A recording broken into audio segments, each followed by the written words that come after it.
Ah, hey Peter, how's it going? It's going well. How you doing? Hey, did you bring your microscope and your razor? Why? Well, because we're going to spend most of the day splitting hairs here. For these two vehicles, they're so These close. cars are so incredibly close. We've got the top trims of the Honda CR-V and the Toyota RAV4 here, and they're both hitting up on $40,000. It's a lot of money for a compact SUV. But you know what's interesting?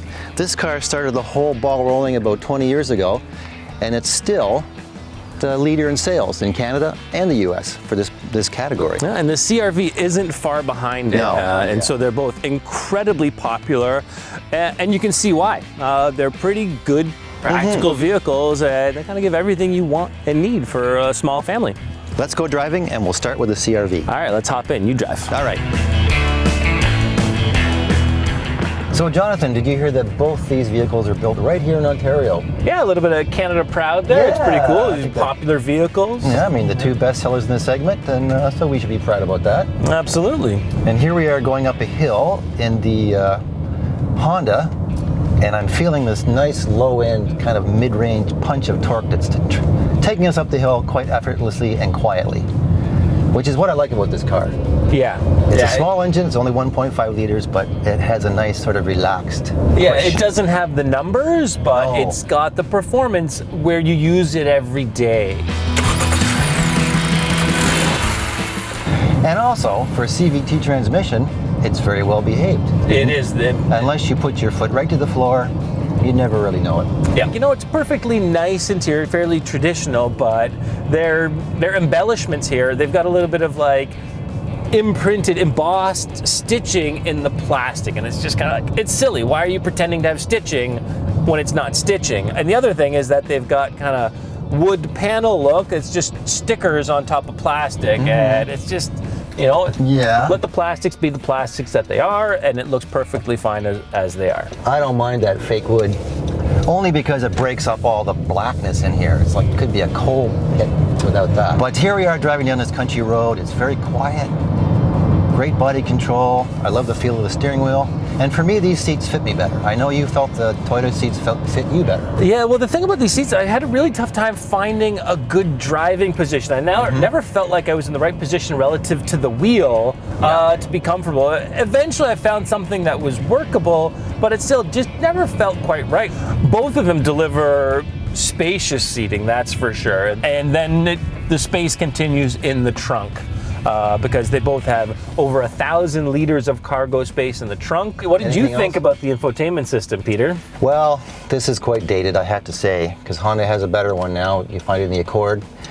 One little puny volume knob and little tiny buttons, and they're kind of hard to access, and it's not the best. The Toyota is definitely better. At least it has Apple CarPlay. So if you got an iPhone, or it's got Android Auto, I'm sure, and then you can simply plug your own phone in and use that operating system most of the time to make your calls or pick your music and stuff like that. But they don't have wireless charging in this car. They don't have cooled seats, which is something we really like. Although they do have a lovely large panoramic sunroof. So depends on what you're looking for in a car. You know, and there's a certain element of luxury to the way the car drives because it is more refined and relaxed to drive. And it's quite quiet when you're just cruising along. Less wind noise than in the Toyota, I found. All right, well, let's check out that Toyota and see how that one does. All right, so here we are in the RAV4, and it really looks good on the outside, looks good inside, so it's got great curb appeal. And on paper also, the numbers are pretty good. It's got over 200 horsepower, so that sounds good. But it does not sound good in the cabin, because when you need to get going from a stoplight or power up a hill, it just kind of screams and moans, and it's kind of unpleasant. It sounds like it's really working hard because the torque doesn't arrive, peak torque doesn't arrive till 5,000 RPM. Yeah, same with the horsepower. It's way up there to get to it, so dial it back and learn to relax and learn to just cruise. Because when you do that, it settles down very nicely. Spend some time on the highway. Also, it gets really good fuel consumption. It's got slightly worse ratings on paper, but here in the real world, we're seeing that it's getting up to 1 liter per 100 kilometer better than the CR-V. So that's been pretty impressive. Because you just give up and drive slow? Well, there's no such thing as a free lunch. If you want that torque, you put your foot into the Honda and then it starts to drink a little more gas.